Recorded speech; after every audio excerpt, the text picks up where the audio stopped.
students. So today we will study about adrenergic receptor blockers. तो last हमने adrenergic drugs करी थी.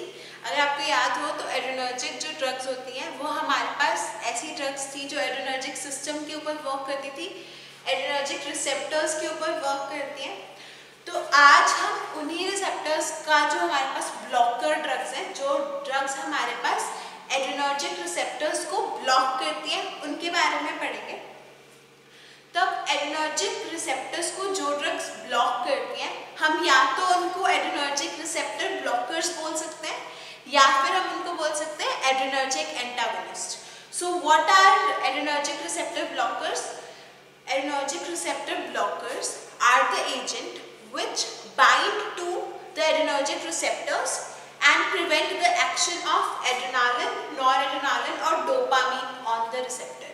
तो जो हमारे पास ड्रग्स हमारे जो एड्रेनर्जिक रिसेप्टर्स हैं उनके साथ बाइंड करके हमारे पास जो कैटेकोलामीन्स हैं उनका एक्शन जो है वो प्रिवेंट कर दे, उन ड्रग्स को हम बोलते हैं एड्रेनर्जिक रिसेप्टर ब्लॉकर्स.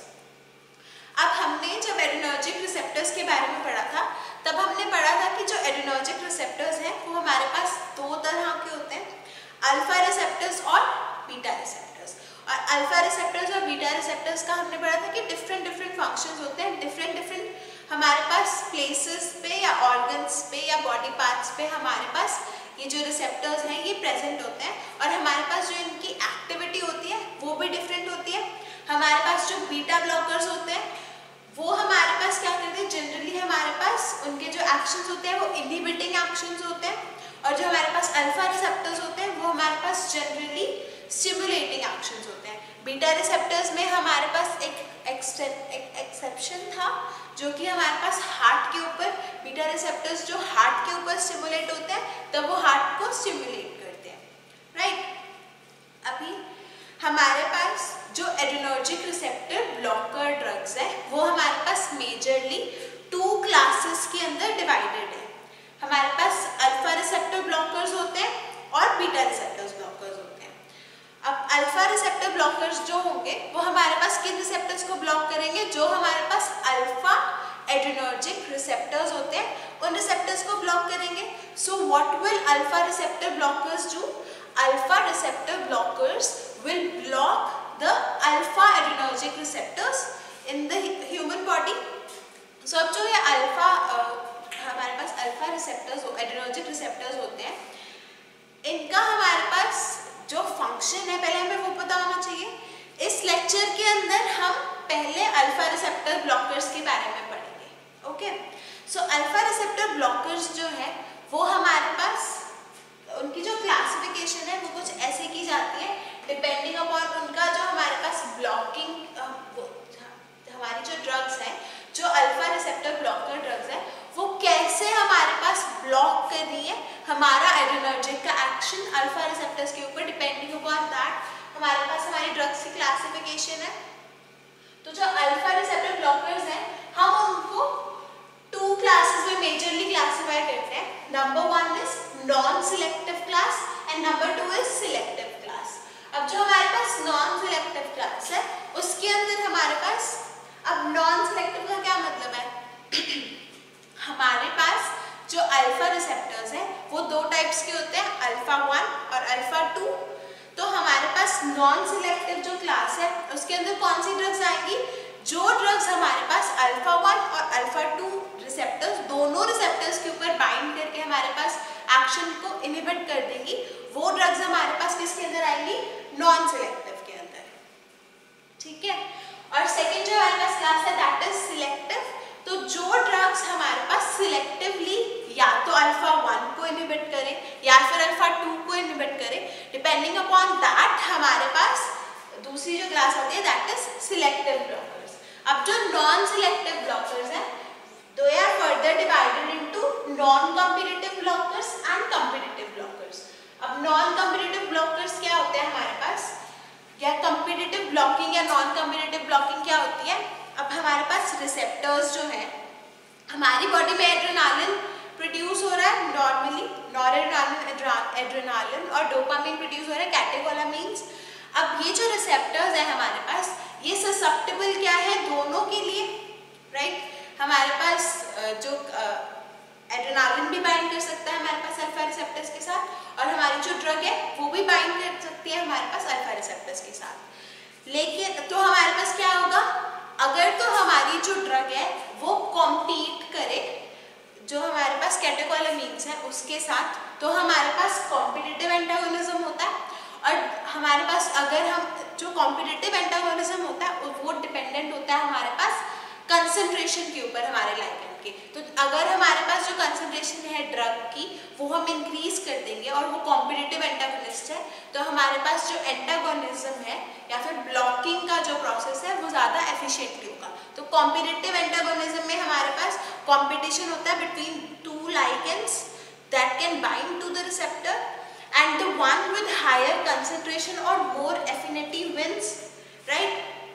और जो नॉन कॉम्पिटिटिव एंटागोनिज्म होता है वो हमारे पास होता है कि अगर हमारे पास जो नॉन कॉम्पिटिटिव एंटागोनिस्ट होते हैं उनकी जो एफिनिटी होती है रिसेप्टर्स के लिए वो इतनी ज़्यादा हाई होती है कि हमारे पास कितनी भी ज़्यादा कंसंट्रेशन हो हमारे एक्चुअल कैटेकोलामीन्स की वो डिपेंड नहीं करती, और हमारे पास नॉन कॉम्पिटिटिव एंटागोनिज्म होता है।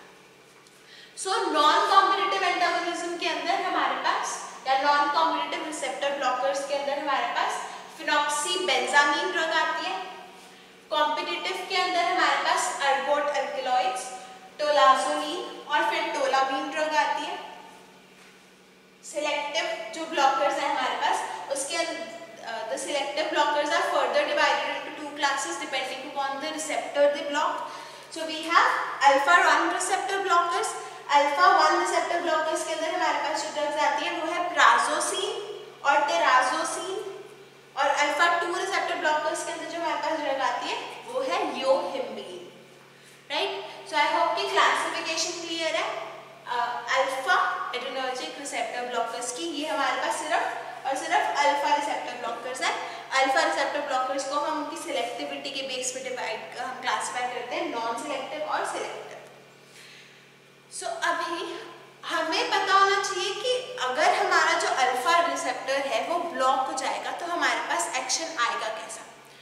सो अभी जो हमारे पास अल्फा 1 रिसेप्टर्स होते हैं, अल्फा 1 रिसेप्टर्स क्या करते हैं हमारे पास, जब अल्फा 1 रिसेप्टर्स स्टिमुलेट होते हैं तब हमारे पास वेसो कॉन्स्ट्रिक्शन करते हैं, यानी कि हमारे पास जो ब्लड वेसल्स हैं उनको कॉन्स्ट्रिक्ट कर देते हैं after the stimulation of alpha receptors, right, और अल्फा 1 रिसेप्टर्स। और जब हमारे पास अल्फा 2 रिसेप्टर्स की स्टिमुलेशन होती है तब हमारे पास क्या होता है, हमारे पास जो नॉरएड्रेनालिन का रिलीज होता है। अगर आपको याद हो कि अल्फा 2 रिसेप्टर्स जो होते हैं उनके अंदर फीडबैक मैकेनिज्म होता है और वो हमारे पास क्या करते हैं, नॉरएड्रेनालिन का जो रिलीज है फर्दर सिनेप्टिक क्लेफ्ट में उसको इनहिबिट करते हैं।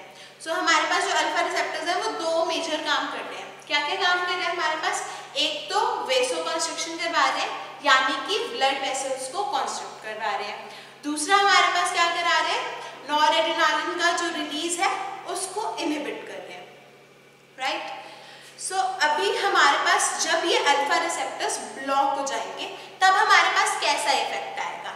तो अल्फा 1 रिसेप्टर्स जब ब्लॉक हो जाएंगे तब हमारे पास जो वेसो कंस्ट्रक्शन थी वो इनहिबिट हो जाएगी। जब हमारे पास वेसो कंस्ट्रक्शन इनहिबिट हो जाएगी तब हमारे पास क्या होगा, अगर वेसो कंस्ट्रक्शन इनहिबिट हो रही है तो हमारे पास अपोजिट इफेक्ट आएगा, यानी कि वेसो डायलेशन हो जाएगी हमारी ब्लड वेसल्स की। और जब वेसो डायलेशन हो जाएगी तब हमारे पास अगर हमारी ब्लड वेसल्स जो हैं वो कॉन्स्ट्रिक्टेड फॉर्म में है तब हमारे पास ब्लड प्रेशर के ऊपर क्या इफेक्ट पड़ता होगा।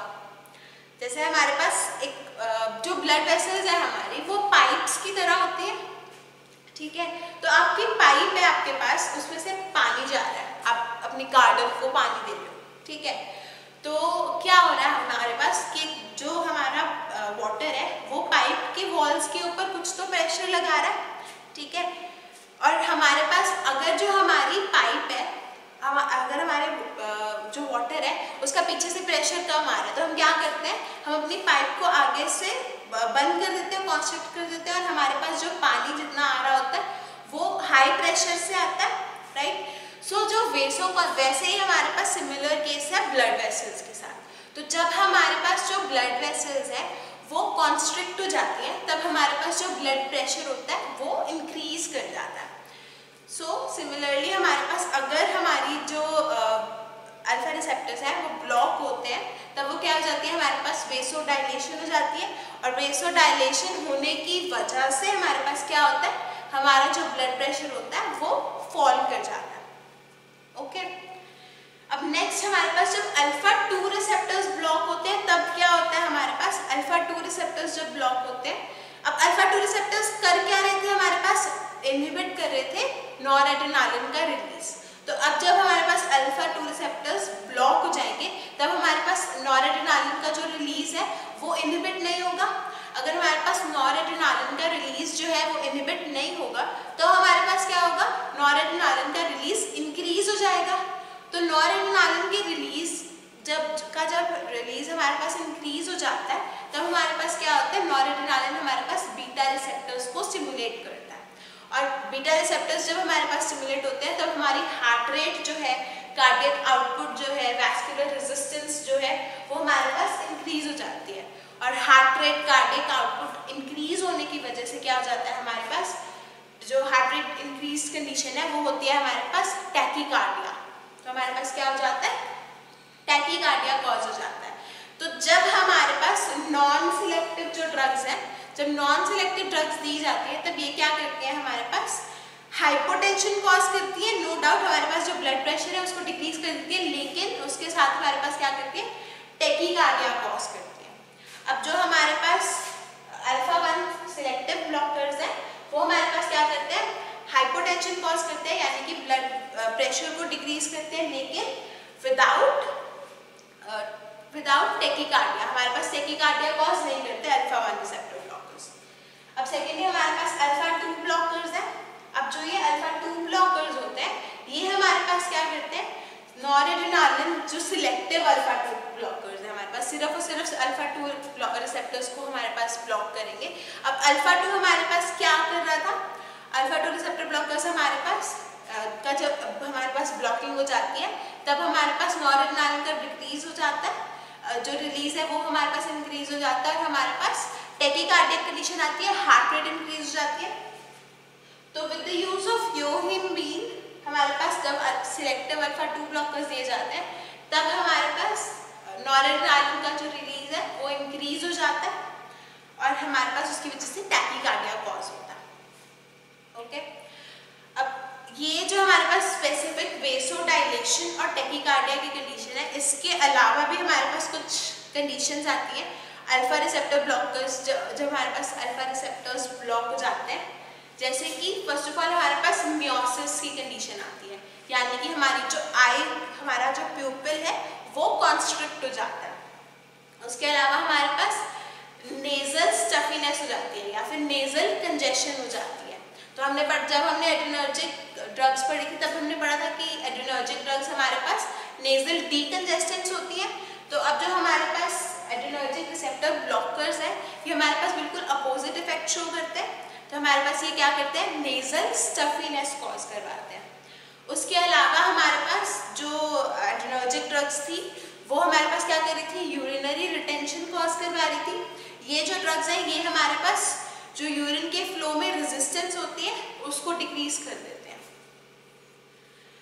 इसके अलावा हमारे पास कुछ साइड इफेक्ट्स आते हैं with the use of these alpha adrenergic receptor blockers, जैसे कि हमारे पास पोस्चरल हाइपोटेंशन कॉज होती है, नेजल स्टफीनेस कॉज होती है, मियोसिस कॉज होता है, हमारे पास पैल्पिटेशंस कॉज होती हैं, और इसके अलावा हमारे पास बहुत सारे मेन के अंदर इम्पोटेंस आ जाती है हमारे पास। सो अब इसके बाद let's talk about the individual agents. हमारे पास जो सबसे पहला एजेंट है वो है हमारे पास फिनॉक्सीबेंजामीन। अब ये जो फिनॉक्सीबेंजामीन एजेंट है हमारे पास, फिनॉक्सीबेंजामीन हमारे पास कोवलेंटली बाइंड करता है अल्फा रिसेप्टर्स के साथ। हमारे पास फिनॉक्सीबेंजामीन कौन सी क्लास के अंदर आता है, non competitive non selective blockers के अंदर। अब ये जो हमारे पास फिनॉक्सीबेंजामीन है इसकी जो एफिनिटी होती है अल्फा रिसेप्टर्स के लिए बहुत ज़्यादा होती है, और जो ये अल्फा रिसेप्टर्स के साथ जब बाइंड करता है फिनॉक्सीबेंजामीन तब ये बाइंड करता है हमारे पास कोवलेंटली। तो बॉन्ड्स बना लेता है रिसेप्टर के साथ, जिसकी वजह से जो ये बाइंडिंग होती है और जो ये हमारे पास एंटागोनिज्म होता है और जो ब्लॉकिंग होती है वो हमारे पास इरिवर्सिबल होता है। और जब हमारे पास फिनॉक्सीबेंजामीन जो है वो आईवी इंट्रावेनस रूट के थ्रू दी जाती है, तब हमारे पास जो ब्लड प्रेशर होता है वो फॉल कर जाता है। लेकिन ये ड्रग हमारे पास नॉन सिलेक्टिव है, इसकी वजह से हमारे पास क्या होता है, जो हमारे पास हाइपरटेंशन कॉज हो रहा है उसके साथ हमारे पास क्या होता है, जो हाइपोटेंशन कॉज हो रहा है, जो ब्लड प्रेशर फॉल कर रहा है, उसके साथ हमारे पास जो हार्ट रेट होती है वो इंक्रीज जाती है, टैकीकार्डिया भी कॉज करता है हमारे पास फिनॉक्सीबेंजामीन। और ये जो इफेक्ट रहता है हमारे पास, क्योंकि ये हमारे पास इरिवर्सिबल ब्लॉकेट करता है, कोवलेंटली बाइंड हो जाता है, जो हमारे पास फिनॉक्सीबेंजामीन है ये हमारे पास one of the longer acting drugs है। 3 से 4 दिन तक हमारे पास इसका एक्शन रहता है। तो अगर हमारे पास किसी पेशेंट को फिनॉक्सीबेंजामीन दी जाए तो उस पेशेंट के अंदर क्या होगा, हमारे पास 3 से 4 दिन तक उसका जो बीपी है वो फॉल कर जाएगा और उसका जो हार्ट रेट है वो इंक्रीज कर जाएगी।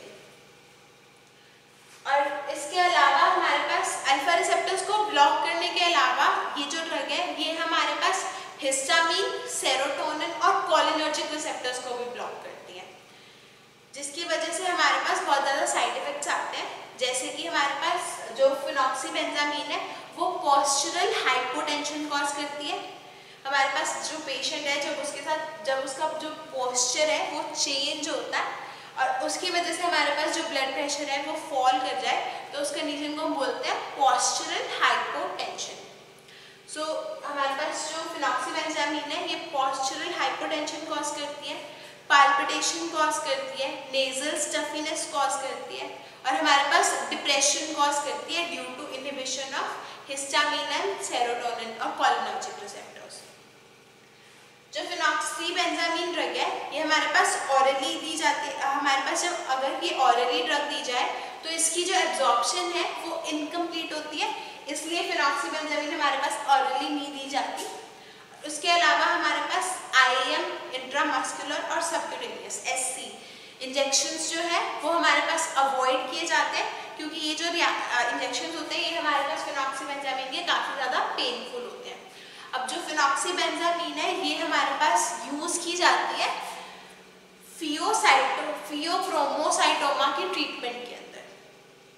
नेक्स्ट जो हमारे पास ड्रग है हमारे पास आती है कॉम्पिटिटिव ब्लॉकर्स के अंदर अर्गोट एल्कलॉइड्स, टोलाजोनिन और फेंटोलामीन। सबसे पहले बात करते हैं अर्गोट एल्कलॉइड्स की।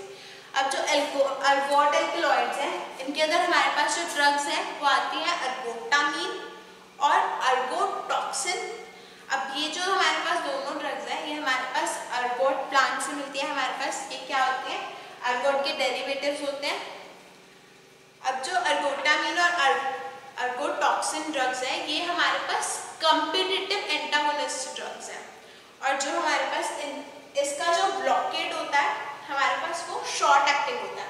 हमने फिनॉक्सीबेंजामीन के बारे में पढ़ा था कि जो इसका इफेक्ट रहता है वो हमारे पास 3 से 4 डेज तक रहता है, लेकिन इन कंपैरिजन हमारे पास जो अर्गोट एल्कलॉइड ड्रग्स हैं ये हमारे पास शॉर्ट एक्टिंग होती हैं।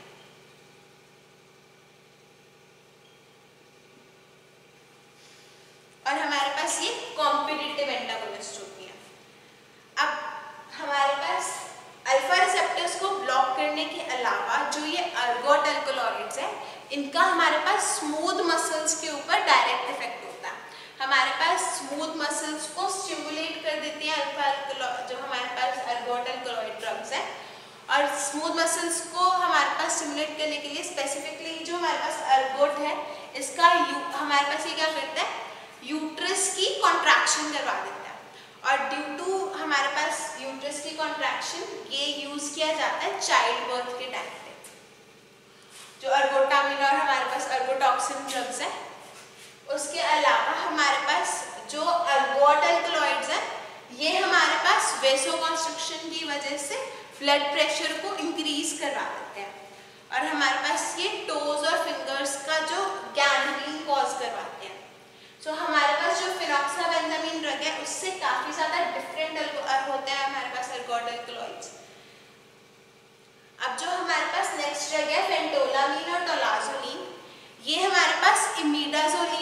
डेरिवेटिव्स है, ये भी हमारे पास कॉम्पिटिटिव एंटागोनिस्ट है। कॉम्पिटिटिवली ये अल्फा रिसेप्टर्स को ब्लॉक करते हैं, लेकिन ये साथ में सेरोटोनिन रिसेप्टर्स को भी ब्लॉक करते हैं।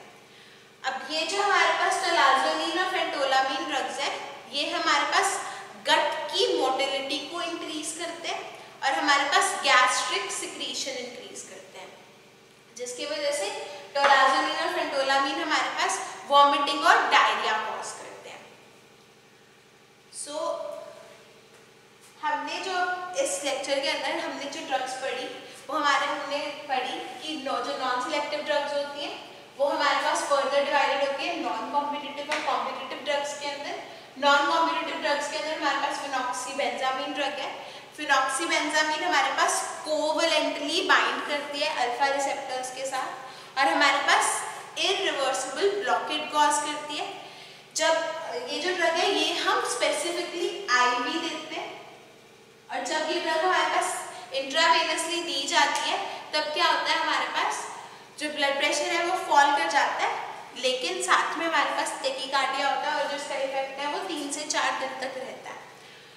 और हमारे पास ये जो फिनॉक्सीबेंजामीन ड्रग्स है अल्फा रिसेप्टर्स को ब्लॉक करने के अलावा हमारे पास ये क्या करती है, हिस्टामिन, सेरोटोनिन और कोलिनर्जिक रिसेप्टर्स को भी ब्लॉक करती है, जिसकी वजह से हमारे पास फिनॉक्सीबेंजामीन के डिप्रेशन जैसे साइड इफेक्ट्स आते हैं।